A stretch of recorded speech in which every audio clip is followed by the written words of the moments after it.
अस्सलामुअलैकुम अज़ीज़ तलबा, मैं वसीम ख़ान्स अकेडमी के इस तालीमी चैनल में आपका मैं खुशामदीद और वेलकम करता हूँ। अज़ीज़ तलबा, इस वीडियो में हम 10वीं क्लास के साइंस हिस्सा अव्वल का जो सबसे पहला सबक है उसके बारे में जो है इल्म हासिल करेंगे, शक्ली कशिश। तो पिछली जमातों में आपने जो है मुख्तलिफ़ क़ुव्वतों के बारे में जो है आपने पढ़ाई है ना। 7वीं 8वीं क्लास में और 9वीं क्लास में भी आपने जो है पढ़ाई है इसके बारे में।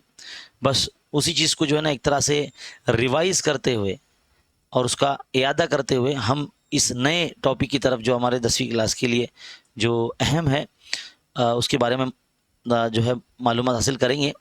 सबसे पहले तो कुछ यहाँ सवालात है, उसे जो है पढ़ते हैं। देखो, सबसे पहले क्या बोला गया आपको कि किसी शय पर कुव्वत लगाने से क्या असरात होते होंगे। तो देखिए, किसी भी शय पर जब हम कुव्वत लगाते हैं तो एक तरह से वो जिस्म में मुतहरिक हो जाता है, वो उसमें हरकत पैदा हो जाती है और वो अपना मकाम बदल लेता है ना। ये बात आपको पता होनी चाहिए। और मुतहरिक जिस्म की सिमत रफ्तार तब्दील की जा सकती है कुव्वत लगाने से, और कुव्वत के असर से जिस्म की शक्ल में भी तब्दीली लाई जा सकती है ना। तो किसी भी जिस्म पर कुव्वत लगाए जाते तो इतनी तरह के असरात उसमें होते हैं। दूसरे नंबर पे बोला गया है कि आपको कुव्वत की कौन कौन सी किस्में मालूम है।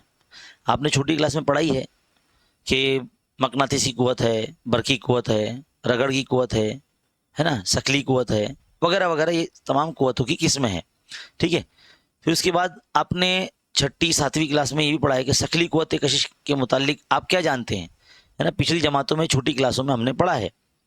शकली कुव्वत असल में एक ज़मीन तमाम के तमाम अजसाम को अपने जानिब जिस कुव्वत से कशिश करती है उसी को शकली कुव्वत कशिश कहते हैं। और शकली कुव्वत एक कायनाती कुव्वत है और जो सिर्फ ज़मीन पर मौजूद हर दो अजसाम में नहीं बल्कि तमाम कायनात की जितने भी जो दो अजसाम के दरमियान में ये कुव्वत असर करती है। यहाँ तक कि आपके और मेरे दरमियान में भी ये कुव्वत अमल कर रही है। मेरे और ये पास में पड़े मोबाइल के दरमियान में भी जो है ये कुव्वत अमल कर रही है। मैं किस हद तक जो है इस जिस्म के या इस शय के करीब में जो है कशिश किया जा रहा हूँ। तो आप सब सोच रहे होंगे कि जो एक बेंच पे जब दो अशखास बैठे हैं वो आपस में मिल क्यों नहीं जाते या चिपक क्यों नहीं जाते। क्योंकि उनके दरमियान में जब कुव्वत कशिश है, आप इस तरह से बता रहे हैं, क्योंकि जिस्म जो है जिस जगह पर बैठा है वहाँ पर कुव्वत रगड़ पाई जाती है। सिर्फ एक ही कुव्वत पाई नहीं जाती, बहुत सारी कुव्वतें जो है पाई जाती है, जिसमें से एक रगड़ की कुव्वत उस पर असरअंदाज हो रही है, जिसकी वजह से वो उस शख्स की तरफ फौरन या जो है ना खसक कर चिपक नहीं जाएगा। हाँ, हर शय पर जो है कुव्वत ये अमल होती है, बहुत मामूली से कमज़ोर होती है ये कुव्वत, लेकिन सब पर अमल करती है, ठीक है। अब देखिए, जो जो शक्ली कशिश है वो एक तरह से दो किस्म की है। एक तो वो कुव्वत जो ज़मीन हम पर कर रही है, और एक वो कुव्वत जो पूरे कायनात के हर सैयारे पर सितारों पर जो है अमल कर रही है। तो कहने की बात यह है कि इस कुव्वत के बारे में जब हम पढ़ेंगे तो थोड़ा सा शुरुआत से पढ़ेंगे कि इसकी दरियाफ्त आप तो जानते ही है, सर आइजैक न्यूटन ने की थी। शक्ली कशिश के बारे में उन्होंने जो है पता लगाया था। एक बार की बात है, एक कहानी, एक तरह से एक स्टोरी है कि जब वो किसी दरख्त के नीचे बैठे थे तो उनके सर पर एक सेब आ गिरा, जिससे उन्होंने काफ़ी सोचा और दिमाग लगाया। तब उन्हें पता चला और उन्होंने सोचा कि भाई ये जो फल गिरा है नीचे, ये ऊपर ही क्यों नहीं चले गया, ये जो है आड़ा आड़ा ही क्यों नहीं चला गया, है ना, नीचे ही क्यों गिरा। यानी कहीं ना कहीं ज़मीन में कोई ऐसी कुव्वत है या कोई ऐसी चीज़ है जो चीज़ों को अपनी जानिब खींच रही है। तो तब उन्होंने जब पता लगाया तो उन्हें पता चला कि ये जो कुव्वत है वो एक कशिश है, एक शकली कशिश है जो ज़मीन के मरकज़ की जानिब हर चीज़ को खींचती है, ठीक है। तो ये कहानी है जो हर कोई जानता है, आपने पढ़ा भी है। इन शॉर्ट मैंने आपको ये बताया है कि शकली कशिश क्या होती है। सर आइजैक न्यूटन ने जो है अपनी किताबों के अंदर इन तमाम कवानीन को और बहुत सारी जो है उन्होंने मालूमात दी है, हरकत के कवानीन है, हरकत की मसावातें हैं, आपने 9th क्लास में पढ़ा होगा ना। शकली कोशिश के जो कानून हैं, उनकी किताब थी जिसकी नाम था प्रिंसिपिया, है ना। और फिर बाद में उससे पहले भी कुछ साइंसदान हो गुजरे हैं, जिसमें से एक केपलर, योहानस केपलर जिनका नाम था, उन्होंने सैयारों के मदार का जो है अच्छा खासा मुताला किया और कुछ उसूल उन्होंने पेश किए। और लेकिन सैयारे उस उसूल के तहत गर्दिश क्यों करते हैं और उसकी वजह क्या होती है, तो न्यूटन ने शकली कशिश के उसूलों का इस्तेमाल करके उन उसूलों को रियाजियाती सूरत दिया, यानी एक मसावत की जो है शक्ल दी उन्होंने। वो रियाजी के एक नए शाख का जो उन्होंने एक तरह से लोगों से रोशनास कराया, जिसे हम कैलकुलस आज कहते हैं। और इस शाख का जो इस्तेमाल है रियाजी में, इल्म तिबियात में बहुत ज़्यादा और बड़े पैमाने पर होता है। और याद वाज़ह है कि इन्हें कासी दूरबीन जो है तैयार करने वाला सबसे पहला जो साइंसदान है वो न्यूटन है। तो आपने देखा कि शकली क़ुव्वत क्या होती है और उसकी जो है दरियाफ्त किसने की, तो सर आइजैक न्यूटन ने की, आप जिनकी फ़ोटो इस वक्त देख रहे हैं। अब इस कानून के बाद, शकली कशिश के बाद जो चीज़ हमको पढ़नी है, जो बहुत अहमियत की हामिल है, हमारे टॉपिक से रिलेटेड है, वो है दायरवी हरकत। दायरवी हरकत क्या होती है, आप देख सकते हैं एक फ़ोटो इस वक्त आपके सामने मौजूद है। एक शख्स जो इस तरह से रस्सी में या धागे में किसी एक छोटे से पत्थर को या किसी चीज़ को पकड़कर इस तरह से जो है ना घुमा रहा है, चाहे वो घड़ी की 7वार सिमत हो या घड़ी की गैर 7दार सिमत हो, है ना, लेकिन वो एक तरह से जो है उसको घुमा रहा है। तो यहाँ पर दायरवी हरकत जब हो रही है उस जिस्म की, वो जिस्म के मरकज़ की जानिब से अमल हो रही है, जिसे हम मरकज़ जो क़ुव्वत कहते हैं। यहाँ पर आपको मरकज़ जो क़ुव्वत आपको पता होनी चाहिए। आपने छोटी क्लासों में इस क़ुव्वत के बारे में पढ़ा होगा कि दायरवी मदार में जो जिस्म घूमता है, तो घूमने वाले जिस्म पर मदार के मरकज़ की सिमत में जो क़ुव्वत अमल करती है उसे मरकज़ जो क़ुव्वत कहते हैं, यानी सेंट्रीपिटल फोर्स उसे कहते हैं, ठीक है। और दायरवी हरकत मतलब वही जो जिस्म अगर एक ही डायरेक्शन में, मतलब एक तरह से एक ही जैसा घूमता रहता है बार बार, तो उसे हम, जैसे कि हमारे पंखे की हरकत है ना, वो दायरवी हरकत कहलाती है। तो आप देख सकते हैं यहाँ पर एक तरह से एक्सपेरिमेंट, एक तजर्बा करके बताने की कोशिश की गई है कि आप देख सकते हैं यहाँ पर डोरी के 2 सिरे को हाथ में पकड़कर शक्ल में जिस तरह से अलीफ में बताया गया है, और इस तरह पत्थर दायरवी हरकत करने लगेगा, उस तरह से उसको घुमाइए तो पत्थर जो है दायरवी हरकत करने लगेगा। तो उस पत्थर पर क्या आप कोई क़ुव्वत लगा रहे हैं, बिल्कुल जो हमने डोरी जिससे पकड़ के रखा है हमारे हाथ से और हम उसको घुमा रहे हैं, तो जो हमारा जहाँ उंगली पर जो धागा हमने पकड़ के रखा है वो उसका मरकज़ होगा, और वो मरकज़ की जानिब भी वो क़ुव्वत अमल करती है, जिसको जो पत्थर को दायरवी हरकत गर्दिश करने में मजबूर करती है। ये क़ुव्वत उस पर अमल ना करे, यानी अगर हम छोड़ दें उसको, तो वो जो पत्थर है वो एक तरह से दायरवी हरकत करना बंद कर देगा और एक ममासी सिमत में जो है वो गिर जाएगा, है ना, उस दायरवी मदार से वो बाहर हो जाएगा। जब तक आप डोर को पकड़ के रखते हैं तब तक आप पत्थर को अपनी तरफ, यानी दायरे के मरकज़ की जानिब खींचते रहते हैं, है ना, यानी पत्थर पर मदार के दायरे सिमत में क़ुव्वत अमल करती रहती है। अगर हमने डोरी छोड़ दी, जैसे मैंने अभी पहले कहा, तो वो दायरवी हरकत जो लगाई गई क़ुव्वत है वो ख़त्म हो जाएगी, और उसी लम्हे में दायरे में पत्थर अपने मकाम से ममासी सिमत में, यानी अगर वो गोल गोल घूम रहा है इस तरह से, है ना, अगर वो गोल गोल घूम रहा है तो गोल गोल जिस तरह से घूमेगा, तो समझ लीजिए अगर जिस सिमत में घुमा रहे हैं, मान लीजिए अगर इस घड़ी की 7वार सिमत में अगर उसको घुमा रहे हैं हम, तो वो हर वक्त अपना एक तरह से डायरेक्शन बदलता रहता है पत्थर, और वो अगर उसको छोड़ दिया जाए तो इस तरह से, या तो इस तरह से, या तो इस तरह से, है ना, या तो इस तरह से वो मदार के बाहर गिर जाएगा। अगर उसको जो है मरकज़ की जानिब से क़ुव्वत अमल करती हुई ख़त्म कर दी जाए, यानी अगर हम धागा छोड़ दें, तो वो घूमते घूमते ममासी सिमत में, यानी इस डायरेक्शन में या इस डायरेक्शन में या इस डायरेक्शन में वो गिर जाएगा और उसकी दायरवी हरकत ख़त्म हो जाएगी, ठीक है। तो यहाँ आपने देखा कि किस तरह से पत्थर पर जो है क़ुव्वत अमल करती है। मैं कुछ शक्ल के ज़रिए आपको मरकज़ जो क़ुव्वत के बारे में दिखाने की कोशिश करता हूँ। देखिए अजीज तलबा, आपके सामने एक आप देख सकते हैं, छोटी क्लासों में इसी तरह की मिसालें देकर जो है समझाया जाता है कि मरकज़ जो कुव्वत क्या होती है। फिलहाल यहाँ जो इमेज है वो इंग्लिश में है, इसको हम एक्सप्लेन कर देंगे आपको। सेंट्रीपिटल फोर्स उसे कहते हैं, मरकज़ जो कुव्वत को। आप देख सकते हैं गाड़ी जो है दायरवी मैदान में गोल घूम रही है इस तरह से, है ना। तो यहाँ पर आप देखेंगे centripetal force is the force that keeps an object moving in a circular path toward the centre. यानी एक ऐसी कुव्वत है जो किसी शय को दायरवी मदार में गर्दिश करने के लिए मरकज़ की जानिब से अमल करती रहती है ना। जैसे कि आप देख सकते हैं, आप मेले में गए होंगे, वहाँ पे एक मौत का कुआं आपने देखे होंगे जिसके अंदर लोग उसके अंदर गाड़ियाँ चलाते हैं या बाइक चलाते हैं। तो वहाँ पर यही कुव्वत जो है एक तरह से अमल कर रही होती है, जिससे जो है चीज़ें अपने दायरे मदार में गर्दिश करती रहती है। ठीक है, इसी की एक दूसरी किस्म है जिसे हम सेंट्रीफ्यूगल फोर्स कहते हैं, जिसे हम मरकज़ परे कुव्वत कहते हैं।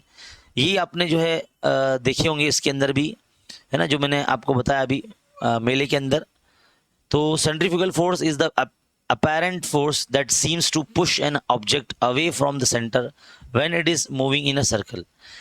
ये कुव्वत है जो मौत की कुएं में अमल करती है, ना कि मरकज़ कुव्वत। ये इसे मरकज़ गुरेज कुव्वत कहते हैं, सेंट्रीफ्यूगल फोर्स इसे कहते हैं, है ना। जब आप झूले में बैठते हैं तो ये कुव्वत का एक्सपीरियंस आप करेंगे। जब आप झूले में बैठते हैं तो आपको ऐसा लगता है कि अभी आप गिर जाएंगे, अभी आप जो है झूले में से निकल जाएंगे।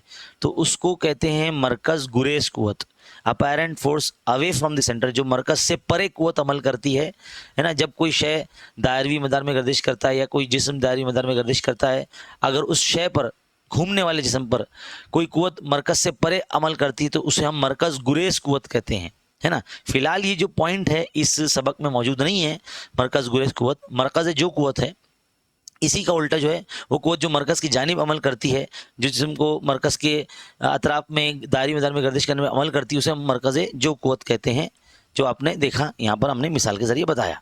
ठीक है, तो इसी तरह से आपने देखा कि पूरी दुनिया में अगर कहीं पर भी कोई दरख्त मौजूद है, चाहे वो इस जानिब हो चाहे वो, अगर हम इसको घुमा कर दिखाएं तो मान लीजिए पेड़ इस जानिब है, तो भी ये जो एप्पल है जो इस वक्त आप देख रहे हैं वो इसी जानिब, यानी यहाँ पर ज़मीन के मरकज़ की जानिब ही गिरेगा, है ना। अगर इसको और घुमा लिया जाए, यानी अगर इस तरह से मैं बदल दूँ तो ये जो सेब है वो ज़मीन के मरकज़ की जानिब, यानी यहीं पर जो है गिरेगा, यानी इस सतह पर गिरेगा। ठीक है, यानी कोई भी कुव्वत है जो उफ़क़ी तौर से ज़मीन की तरफ गिरती है वो ज़मीन के मरकज़ की जानिब ही गिरती है ना। यानी ज़मीन में शकली कुव्वत पाई जाती है। ठीक है, इस तरह से हमने आपको अलग अलग तरीके से घुमा घुमा के इसको दिखाया। इस जानिब भी जो है अगर चीज़ें गिरेगी, जैसे जो सेब गिरेगा वो इस तरफ मरकज़ की जानिब भी गिरेगा, है ना। और अगर फिर से हम इसको बताएं तो इस तरह से असल शक्ल में हम इसको दिखा रहे हैं। ठीक है, तो अजीज़ सलमा, मुझे समझ में आ चुका है, या मुझे उम्मीद है कि आपको समझ में आ गया होगा कि किस तरह से ये शकली कुव्वत जो है हर जिस्म पर अमल करती है और दायरवी हरकत क्या होती है और जो है मरकज़ जो कुव्वत क्या होती है। ये 3 टर्म आपने पढ़े। ठीक है, अब बारी आती है आगे बढ़ने की। इसके अंदर अगर आप देखेंगे सबसे पहले पिछले ज़मानों में जो है इंसान जो है वो सैयारों के मकामात का मुशाहिदा करने का बड़ा तजस्सुस रहा है, यानी उसको जो है वो आसमान की तरफ देखा करता था और उसके जहन में तजस्सुस रहता था कि भाई सैयारे सितारे किस तरह से गर्दिश करते हैं, है ना। तो गैलीलियो से पहले ये मुशाहिदात सिर्फ बरहना आँखों से किए जाते थे, है ना।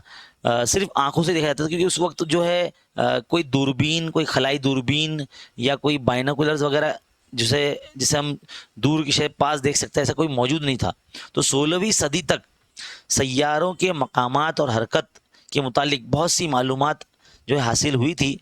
तो यहाँ पर सबसे पहले जो एक तरह से साइंसदान थे जिन्होंने, देखो आप देखेंगे यहाँ पर नाम जोहानस लिखा हुआ है, जबकि उन्हें यूहाइनस कहा जाएगा। यूहाइनस मतलब इज़्ज़त माब, शख्सियत, केपलर, इसीलिए यूहाइनस हम इसे पढ़ेंगे। यूहाइनस केपलर नामी साइंसदान ने इन तमाम मालूमात का मुताला किया, तो उन्होंने पता लगाया कि सैयारों की जो हरकत है वो गर्दिशी होती है और कुछ मखसूस उसूलों के तहत जो है वो गर्दिश करते हैं, और उन्होंने सैयारों की हरकत के मुतालिक कुछ कवानीन दिए हैं जो इम्तिहान के ताल्लुक से जो है ना बहुत इंपॉर्टेंट होते हैं। आप देख सकते हैं एक चीज़ बताई गई है कि आप जानते हैं करके, इसमें बैज़वी मदार आपको बताया गया है। तो ये बात इसलिए बताई गई है कि जो हमारी ज़मीन है जो सूरज के अतराफ गर्दिश करती है वो नहायत ही गोल मदार में गर्दिश नहीं करती, वो बैज़वी मदार में जो है गर्दिश करती है। तो बैज़वी मदार किस तरह से बनता है, यहाँ पर एक छोटी सी मिसाल के ज़रिए बताया गया कि एक मखरूत है, उसे अगर उफ़क़ी तौर से तिरछा अगर काटा जाए तो जो हिस्सा हमको मिलेगा वो मिलेगा आपको एलिप्स शेप का, जिसे हम बैज़वी मदार कहते हैं। अब जो बैज़वी शक्ल के जो मदार होता है उसके, या शक्ल होती है जो बैज़वी शक्ल की, उसके दो मरकज़ होते हैं जिसे इंग्लिश में फोकाय या फोसाय कहते हैं, जिसे हम नुक्ते मास्का कहते हैं। तो ये नुक्ते मास्का, जिसे देखो फोकल पॉइंट इसलिए देखो, इसलिए F1 और F2 बताया गया यहाँ पर। तो ये फोकल पॉइंट 1 है, ये फोकल पॉइंट 2 है, यानी नुक्ते मास्का 1 नुक्ते मास्का 2। तो ऐसे हमवार बैज़वी दायरे के दो नुक्ते मास्का या मरकज़ होते हैं। इन दो नुक्ते मास्का से जो मुहित है, यानी जो बाउंड्री जिसे ब्लू कलर के जरिए इधर दिखाया गया है, कोई भी नुक्ते को अगर फासले के जो है कर देंगे तो इसके दूसरे के मसावी होते हैं। फासलों के मजमूए एक दूसरे के मसावी होते हैं। समझ लीजिए अगर इसको, ये F1 को अगर समझ लीजिए ये इस किसी एक नुक्ते से जोड़ दिया गया है, और यहाँ पर भी ये जो एक मरकज़ है F2 फोकल पॉइंट 2, इसको भी अगर इसे जोड़ दिया जाए तो इन दोनों के फासले के मुरब्बे के मजमूए के बराबर होगा। फासले के मुरब्बा तो नहीं, लेकिन फासले के मजमूए के बराबर होगा। यानी ये जो F1 भी है और ये BF2 है, इन दोनों का मजमुआ बराबर होगा। यहाँ पर भी अगर देखेंगे नुक्ता एक हो जो कि इस मदार के मुहित पर है, तो इस नुक्ते से अगर हम इन दोनों फोकल पॉइंट को, इन दोनों मराकज़ को यानी F1 F2 को अगर जोड़ देंगे तो ये AF1 और ये जो AF2 है, इन दोनों का मजमुआ भी बराबर होगा। तो यानी पूरे बैज़वी मदार पर कोई भी नुक्ता अगर इन दोनों नुकात से अगर मिला लिया जाए तो उनका जो मजमुआ होगा वो मसावी होगा। ये आपको समझना निहायत ही ज़रूरी है, ठीक है। ये क्यों बताया हमने, क्योंकि केपलर का जो सबसे पहला कानून है वो यही कहता है कि सैयारे का जो मदार है वो गोल नहीं है, वो बैज़वी है। कैसा है, मदार बैज़वी होता है, और सूरज जो है उसका नुक्ता मास्का होता है। तो सूरज वो तो या तो यहाँ हो सकता है या तो यहाँ हो सकता है ना। तो फिलहाल यहाँ पर जो है यहाँ पर नहीं बताया गया है, इधर ही बताया गया है, ठीक है। तो ये पहला इसका कानून है जो इस वक्त आप देख रहे हैं कि सूरज के अतराफ जो सैयारा गर्दिश करता है वो बैज़वी मदार में गर्दिश करता है, और इस बैज़वी मदार का जो मरकज़ है वो सूरज होता है। ये पहला कानून है केपलर का। नंबर 2, दूसरा कानून क्या है, आप देख सकते हैं यहाँ पर। मान लीजिए सैयारा जो है ज़मीन A मकाम से B मकाम पर जाने के लिए उसको अगर 1 महीना लगा या 1 साल लगा, फ़र्ज़ कीजिए मिसाल के तौर पर, मैं जो समझा रहा हूँ समझने की कोशिश कीजिए। तो 1 साल जो लगा इसको या 1 महीना लगा है, तो जितना रकबा इसने तय किया है, और उसी दरमियान में मान लीजिए अगर सैयारा नुक्ता C से नुक्ता D के दरमियान में 1 महीना या 1 साल इसको लगा है, तो जितना रकबा इसने तय किया है, तो यहाँ पर ये हिस्सा और ये जो निशानज़दा हिस्सा है, दोनों का रकबा मसावी होगा। और मसावी हम ये कह सकते हैं कि यकसा वक्त में ये यकसा रकबा जो है तय करता है।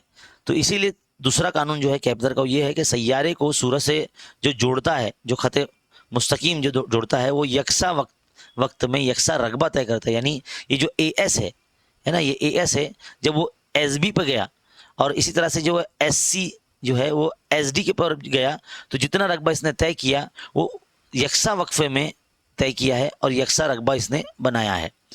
यानी हम इसे कह सकते हैं आसान लफ्ज़ों में कि सैयारा से जो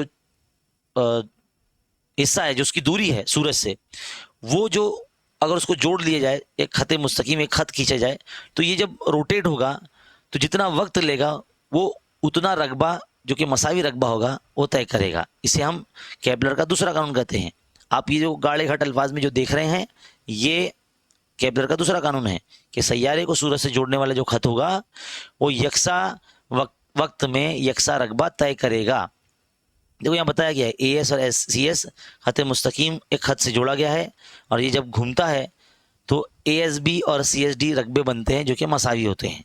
ठीक है। तीसरा कानून जो बोला गया है केपलर का वो ये है कि सूरज के अतराफ मदार में गर्दिश करने वाले सैयारे का जो गर्दिश करने के लिए जो वक्त लगता है वो उस वक्त का मुरब्बा उस सैयारे का सूरज से जो फासला है, जो औसत फासला है, उसके मकब के रास तनासुब में होता है। तो अब यहाँ पे कुव्वत को कैपिटल टी से जाहिर किया गया है, और जो वक्त है उसे आप देख रहे हैं कैपिटल टी है, स्मॉल टी से नहीं बोला गया है, और जो फासला है सूरज का सैयारे से वो आर बोला गया है, जिसको औसत फासला बोला गया है। तो यहाँ पर बोला गया है कि जो लगने वाला जो वक्त है उसका मुरब्बा और जो उसकी दूरी है सैयारे की उसके मकब के रास तनासुब में है। आप देख सकते हैं जब ये रास तनासुब में होता है तो ये बराबर के लगता है, टी की कुव्वत 2 बराबर के ज़रब आर की कुव्वत 3। तो ये जो के है ये केपलर कांस्टेंट है, यानी केपलर का मुस्तकिल है। जब इसे साइड में रखा जाएगा तो आर क्यूब जो है इस तरह से टी के तकसीम में आ जाएगा, कुछ इस तरह से हो जाएगा। तो ये केपलर का तीसरा कानून है। तो इसे हम इस तरह से भी कह सकते हैं, यानी एक बार फिर से हम बोल देते हैं कि सूरज के अतराफ मदार में जो सैयारा है या जो ज़मीन है उसे गर्दिश करने के लिए जो वक्त लगता है उस वक्त का मुरब्बा, और उस सैयारे को सूरज के अतराफ में जो उसका जो फासला है सूरज और सैयारे का दरमियान का फासले का, उसका फासले का मकब के रास तनासुब में वो वक्त होता है। तो हम इसे इस तरह से लिख सकते हैं T square varies R cube. इसे वेरीज पढ़ते हैं, या जो अल्फ़ा है एक तरह से, है ना, जो एक ही शक्ल आपको दिख रही होगी किताब में, वो एक अल्फ़ा है ना, और ये मुस्तकिल की निशानी है। और जब ये हटती है तो एक कायनात का जो मुस्तकिल है के जिसे कहते हैं, जो कि केपलर है, क्योंकि केपलर ने जो है कानून पेश किया इसलिए ये इनका जो नाम का जो लेटर है वो इस्तेमाल किया जाता है। केपलर कांस्टेंट के इसे कहते हैं, और कायनात का मुस्तकिल हम इसे कहते हैं। ठीक है। और यहाँ पर ये तीसरे कानून जो कि बहुत इंपॉर्टेंट है, ये इम्तिहान में पूछा ही जाता है, इसकी आप प्रैक्टिस करेंगे। फिर इसके बाद अगला जो टॉपिक है हमारा वो है न्यूटन का कशिश शकल का कायनाती कानून। जिस तरह से बोला गया है कि केपलर के कानून को जहन में रखते हुए जो सर आइजैक न्यूटन थे उन्होंने कशिश शकल का कायनाती कानून जो है वो बयान पेश किया है। और इस कानून के मुताबिक उन्होंने बताया है कि कायनात की हर एक जिस्म दूसरे जिस्म को एक मुकर्ररा कुव्वत कशिश से कशिश कर रही है ना, मुकर्ररा कुव्वत से जो है कशिश कर रही है। हर जिस्म के दरमियान में कुव्वत पाई जाती है, और ये कुव्वत एक दूसरे को कशिश करने वाले जिस्म की कमियतों के हासिल ज़रब के रास तनासुब में होती है, और दरमियानी फासले के मुरब्बे के माकूस तनासुब में होती है। तो ये आपको इसका बयान आपको याद रखना है जो इस वक्त आप देख रहे हैं। मैं आपको बता दूं एग्ज़ाम में ये आता है। इसमें उन्होंने बताया है कि कायनात का हर एक जिस्म दूसरे हर जिस्म को मुकर्ररा कुव्वत से कशिश करता रहता है, और ये जो कुव्वत होती है एक दूसरे को कशिश करने वाले अजसाम के कमियतों के, जो जिस्म की जो कमियत होती है उस कमियतों के हासिल ज़रब के तनासुब में और उसके दरमियाने फासले के मुरब्बे के माकूस तनासुब में होती है। यहाँ पर शक्ल के ज़रिए समझाने की कोशिश की गई है कि दो जिस्म हैं जिनकी कमियत m1 और m2 है, और इसकी भी कोई कुव्वत है f और इसकी भी कुव्वत f है, दोनों के दरमियान में कशिश हो रही है और ये d फासले पर वाक़ है। तो उसे अगर रियाजियाती सूरत में देंगे तो जो केपलर का कानून है उसको उन्होंने रियाजियाती सूरत दी न्यूटन, सर आइजैक न्यूटन ने कुछ इस तरह से दी कि जो कुव्वत है वो f है और दोनों जिस्म की जो कमियत है m1 m2 वो रास तनासुब में है और फासले के मुरब्बे के माकूस तनासुब में है। तो जब ये वेरिस की निशानी हटती है तो एक कायनात का मुस्तकिल जिसे जी हम कहते हैं वो इस्तेमाल किया जाता है ना, जिसे कायनाती मुस्तकिल कहते हैं। अब यहाँ पर अगर देखेंगे आप एक बहुत अहमियत की हामिल बात जो है यहाँ पर बताई गई है जो कि बोर्ड इम्तिहान के ताल्लुक से बहुत ही इंपॉर्टेंट है, जिस पर सवाल बनता ही है। अगर दो अजसाम में से किसी एक की कमियत को दुगना कर दिया जाए या डबल कर दिया जाए तो इस कानून के मुताबिक जो कुव्वत कशिश है यानी जो जी है, ये जो एफ है, वो भी दुगनी हो जाती है। इसी तरह उनका दरमियानी फासला अगर दुगना कर दिया जाए तो जो कुव्वत होगी वो 1/4 हो जाएगी, है ना। अगर आप यहाँ इस फॉर्मूले में अगर वैल्यू रख के देखेंगे तो आपको समझ में आ जाएगा कि कुव्वत जो 1/4 हो जाएगी। अगर यहाँ जिस तरह से आप कह रहे हैं ना कि यहाँ पर दरमियानी फासला जगह दुगना कर दिया, फासले को दुगना कर दिया यानी डी की जगह पे 2 रख दो, तो डी की जगह 2 कर देंगे तो 2 का मुरब्बा 4 हो जाएगा। तो ये जब 4 है 1/4 इस तरह से साइड में हट जाएगा, तो हम ये कह सकते हैं कि जो कुव्वत है वो 1/4 हो जाएगी, है ना। आप देख सकते हैं, मैं आपको यहाँ समझाने की कोशिश करता हूँ। क्या फॉर्मूला है हमारा, दो अजसाम के दरमियान में कुव्वत करने अमल करने वाली कुव्वत, F is equal to G into M1 M2 upon D square, यही है ना। तो आप देख सकते हैं यहाँ पर, अगर मैंने इनकी जो दरमियानी फासला है वो दुगना कर दिया है ना, 2 टाइम्स कर दिया अगर मैंने, तो G into M1 into M2 यानी 2 अजसाम की कमियत बटे 2, है ना, फासला का मुरब्बा हो जाएगा। तो ये क्या हो जाएगा, G ज़रब M1 M2 अपॉन 4। तो इसको अगर हम आगे लिखेंगे तो ये 1/4 करके हम उसको निकाल देंगे, और G M1 M2 इस तरह से हमें पता चलेगा कि ये जो कुव्वत है वो 1/4 हो गई है ना। कुव्वत क्या हो गई है, 1/4 हो गई है। अब यहाँ देख सकते हैं कि कुव्वत 1/4 हो जाएगी। इसी तरह दरमियानी फासला दुगना कर दिया जाए तो 1/4 हो जाएगी, और अगर कमियत दुगना कर दिया जाए तो कुव्वत कशिश भी दुगनी हो जाएगी। ये बहुत अहमियत की लाइन है, इसे आप हाईलाइट करेंगे क्योंकि एग्जाम में पूछा जाता है। दोनों अजसाम कुर्रवी हों तो उनकी कुव्वत उनके मरकज़े में होती है। अगर कोई 2 जिस्म हमने इस्तेमाल किए गए हैं इसकी ये समझने के लिए, तो उसकी कमियत ज़ाहिर उसके मरकज़े में होंगी, यानी गोल अगर जिस्म होंगे तो, ठीक है। और उनके मरकज़ों को जोड़ने वाला जो ख़त है, ख़त मुस्तकीम है, उनके मरकज़ों को जोड़ने वाले कता ख़त की लंबाई उनके दरमियानी फासला समझा जाएगा। देखो यहाँ पे इस तरह से अगर जोड़ लिया जाए, इस तरह से दोनों जिस्म को अगर इस तरह से जोड़ लिया जाए यहाँ पर, तो ये जो जोड़ लिया जाएगा ये फासला होगा इनका, और उनकी जिस्म की कमियतों का मरकज़ को जोड़ने वाले कता ख़त की सिमत में होती है, और डी के लिए इस कता ख़त की लंबाई ली जाएगी। तो जितना भी हमारा डी होगा यानी जो उनका दरमियानी फासला होगा वो जो है कंसीडर किया जाएगा। अब यहाँ आप देख सकते हैं जो जी इस्तेमाल किया गया है, जो कायनात का मुस्तकिल हमने बोला, ऐसा ही निज़ाम में इसकी इकाई आपको इम्तिहान में पूछी जा सकती है, वो है न्यूटन मीटर स्क्वायर पर केजी स्क्वायर, और इसकी जो कीमत है वो 6.673 ज़रा 10 की क़ुव्वत नफ़ी 11 न्यूटन मीटर स्क्वायर पर केजी स्क्वायर है। तो ये जो जी है ये कीमत इकाई कमियत रखने वाले एक दूसरे से इकाई फासले पर वाक़ रखे गए 2 अजसाम के दरमियान शकली क़ुव्वत की पैमाइश करने पर हासिल होगी। तो 1 किलोमीटर या 1 मीटर का फासला अगर लिया जाए, कमियत अगर 1 किलोग्राम है ना, 2 अजसाम में अगर दोनों अजसाम की जो कमियत है 1-1 किलोग्राम है, और दोनों का दरमियानी फासला अगर 1 मीटर है, तो इस तरह से हम ये कह सकते हैं कि उनकी जो कीमत है, जो जी की कीमत है, वो इस तरह से आपको हासिल होगी, ठीक है। यहाँ पर अगर आप देखेंगे, आगे बढ़ेंगे, तो आपको यकसा दायरवी हरकत और मरकज़ जो क़ुव्वत का असर देखने को मिलेगा। जैसे हमने बताया कि दायरवी हरकत क्या होती है ना, और मरकज़ जो क़ुव्वत क्या होती है, उसी की बुनियाद पर हम यह समझेंगे। फ़र्ज़ कीजिए कि एक जिस्म गोल गोल घूम रहा है, दायरवी हरकत कर रहा है, मुतहरिक है। आप जानते हैं कि मुतहरिक जिस्म मरकज़ की जानिब जो क़ुव्वत अमल करती है, वो मरकज़ जो क़ुव्वत होती है उसकी ज़ेर असर वो गोल गोल घूमता रहता है। उस जिस्म की कमियत मान लीजिए अगर m है, जो गोल गोल घूम रहा है वो उसकी कमियत अगर m है, और जो मरकज़ से उसको जोड़ने के लिए, जो उस जिस्म को जोड़ने के लिए जो इस्तेमाल की गई चीज़ है, वो एक तरह से निस्फ़ कुत्र होगी, जो डोरी होगी वो निस्फ़ कुत्र कहलाएगी, और उसकी रफ्तार v है। तो इस तरह से जो क़ुव्वत उस पर अमल करेगी वो है mv²/r होगी। इसे रियाजती अमल से दिखाया जा सकता है। आप देख सकते हैं अगर ये सैयारा सूरज के अतराफ दायरी मैदान में गर्दिश करता है, तो उस पर सूरज सिमत अमल करने वाली जो मरकज़ी क़ुव्वत होगी वो ये क़ुव्वत होगी mv²/r। वाज़ेह रहे कि भाई हमने कहा है कि भाई जो ज़मीन है वो सूरज के अतराफ में बैज़ी मदार में गर्दिश करती है, लेकिन हम उसको समझने के लिए गोल मदार जो है कंसिडर करते हैं। यहाँ m सैयारे की कमियत होगी और v उसकी रफ्तार होगी, और r जो है उसका दायरी मदार में जो अगर गर्दिश करता है उसका निस्फ़ कुत्र होगा। सूरज से सैयारे का फासला और उसकी रफ्तार उसके सूरज के अतराफ एक चक्कर को मुकम्मल करने के लिए t वक्त को जो है ज़ाहिर किया गया है।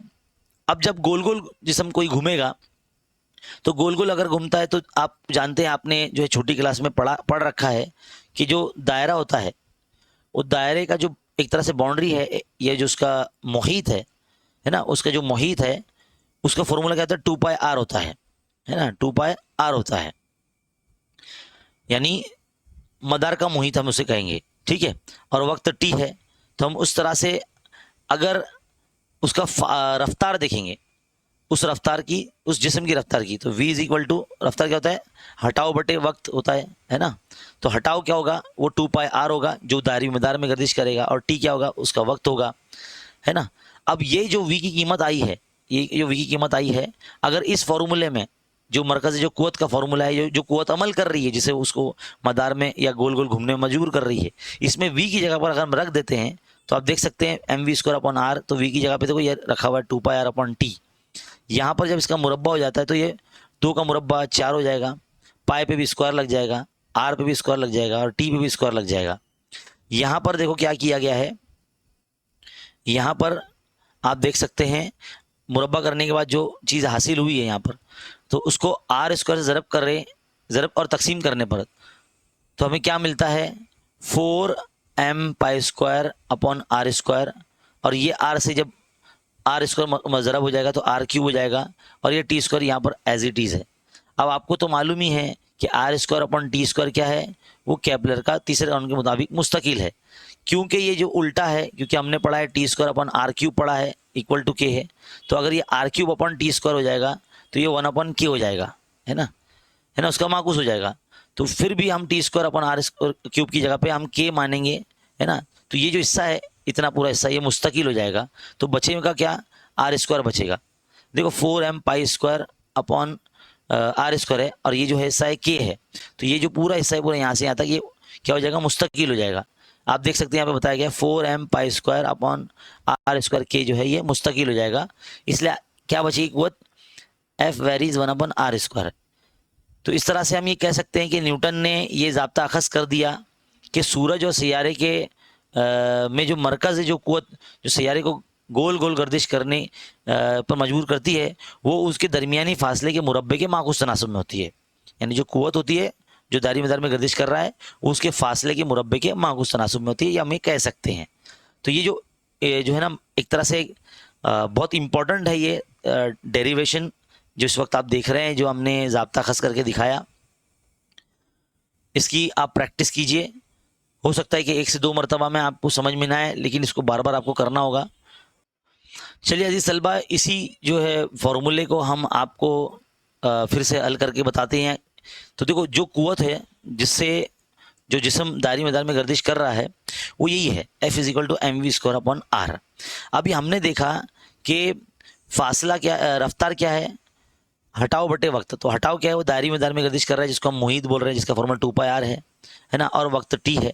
तो ये जो v की जगह पर अगर हम रख देंगे, मैं एक बार फिर से बताता हूँ, रफ्तार बराबर हटाओ बटे वक्त, है ना, इस तरह से इसका फॉर्मूला होगा। तो हटाओ क्या होगा, ये आपका 2πr होगा जो कि दायरे मदार होगा, और t क्या है, ये इस तरह से v की कीमत आ गई। ये v की कीमत को उठा के हम यहाँ लिख देंगे, कहाँ पर, F is equal to m 2πr/t, इसका मुरब्बा हो गया, और अपॉन में ये r आ गया, ठीक है। इस तरह से ये जो कुव्वत है हमने यहाँ लिख दी है। अब जब इसका मुरब्बा हो जाएगा तो क्या हो जाएगा, m ये हो जाएगा 4π²r²/t², है ना, और अपॉन में ये r। अब एक r से एक r अगर कैंसिल कर दिया मैंने, तो क्या बचेगा मेरे पास बचेगा m4, इधर कर देता हूँ, 4π, है ना, 4m π, इसको इस तरह से लिखेंगे क्योंकि नंबर को हम नॉर्मली साइड में कर देते हैं, है ना। तो 4m π², है ना, एक r बचेगा और बटे में बचेगा t² बचेगा, ये हमारा इतना बचा। इसे अगर हम समझ लीजिए r² बटे r² से अगर ज़रब कर देते हैं, इसे r² बटे r² से अगर ज़रब कर देंगे तो क्या मिलेगा हमको, 4m π², ये r³ हो जाएगा, और इसमें क्या आ जाएगा, ये नीचे r² और ये t² आ जाएगा, क्योंकि हमने r² से ऊपर नीचे ज़रब किया है। अब आप देख सकते हैं इतना हिस्सा जो मैं कलर करके दिखा रहा हूँ, r³ और t², ये तो हमारा केपलर का मुस्तकिल है ना। तो हमारे पास क्या बच रहा है, 4m π² और r², है ना, क्या बच रहा है, 4 4m² अपॉन r², ये बच रहा है। और ये जो हिस्सा है आपका, हमने तीसरा कानून पढ़ा कि सैयारे को जोड़ने वाला जो खत है या सैयारे को जो उसका फासला है, उसके इस तरह से आपने देखा ना तीसरा कानून यहाँ पर, ये देखिए तीसरा कानून मैं आपको दिखाता हूँ, ये वाला T² अपॉन r³ है ना, ये मुस्तकिल होता है कि सूरज के अतराफ मदारी गर्दिश करने वाले सैयारे का जो गर्दिश करने के लिए जो दरकार वक्त है, उसका वक्त का मुरब्बा, और सैयारे का उसका जो औसत फासला है उसके मकब के रास्त तनासुब में होता है। तो यहाँ पर जो है हमने वही इस्तेमाल किया, क्योंकि ये एक तरह से r³ अपॉन T² था, तो इसका उलट हो जाएगा, ये r³ अपॉन T² यानी एक तरह से 1/k हो जाएगा, है ना, ये 1/k हो जाएगा, क्योंकि यहाँ पर r³ अपॉन T² है यानी 1/k हो जाएगा। तो ये जितना हम देख रहे हैं यहाँ पर ऐसे लिख देंगे 4m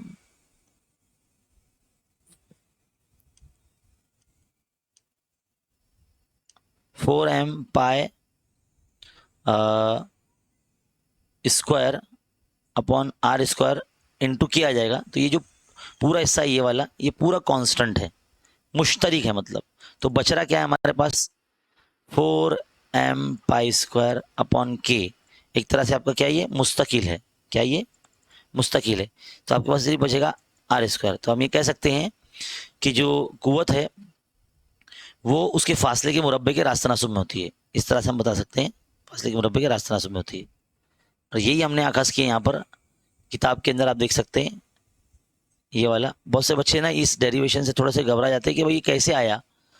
तो देखो यहाँ पे इसकी वजह लिखी है, इससे न्यूटन ने ये नतीजा अखज़ किया कि सूरज और सैयारे में जो मरकज़ी जो कुव्वत होती है, जो सैयारे को गर्दिश करने में मजबूर करती है, जिसकी वजह से सैयारा दायरे मिज़ार में गर्दिश करता है, उसके उनके दरमियानी फासले के मुरब्बे के माकूस तनासुब में होती है। और यही शकली कुव्वत होती है, यही वो शकली कुव्वत है जिसकी वजह से जो सैयारे जो है मदार में सूरज के अतराफ में गर्दिश करते हैं, और फासले के मुरब्बे के माकूस तनासुब में होती है। शकली कुव्वत की कशिश की कुव्वत कुदरत में पाई जाने वाली कुव्वत तमाम कुव्वतों के मुकाबले में कमज़ोर होती है। मैंने शायद इससे पहले भी बोला था, ये वो कुव्वत है जो कायनात की मुस्तकिल मानी जाती है, और ये निहायत ही कमज़ोर मानी जाती है, लेकिन हर चीज़ पर, कायनात की हर चीज़ पर काबू रखती है, और ये कायनात का मुस्तकिल जो है मुस्तकबिल तय करती है। और सैयारे, सितारे और कायनात के दिगर अज्जा की बहुत ज़्यादा कमियत की वजह से ये मुमकिन हो पाता है, और ये आपस में जो है गर्दिश कर पाते हैं। तो ये बहुत इंपॉर्टेंट चीज़ थी जो इस वक्त आपने समझी। ये था हमारा यकसदारी हरकत और मरकज़ी क़ुव्वत का असर, और हमने जो कानून देखा। अगले लेक्चर में इंशाल्लाह हम जो है ज़मीन की शकली क़ुव्वत के बारे में पढ़ेंगे, और ज़मीन की शकली क़ुव्वत के बारे में मालूमात हासिल करेंगे कि क्या होती है, किस तरह से अमल करती है ना। और इस वीडियो को आपने जो है देखा यहाँ तक, आपका बहुत बहुत शुक्रिया। इसी तरह जो है हमारे चैनल पर आप जो है बने रहिए, हम जो है इसी तरह के वीडियो लेक्चर्स आपके लिए लेकर आते रहेंगे, और देखते रहिए, सीखते रहिए और बने रहे हमारे चैनल के साथ। इसे लाइक करके अपने फ्रेंड सर्कल में ज़रूर शेयर कीजिए। बहुत बहुत शुक्रिया।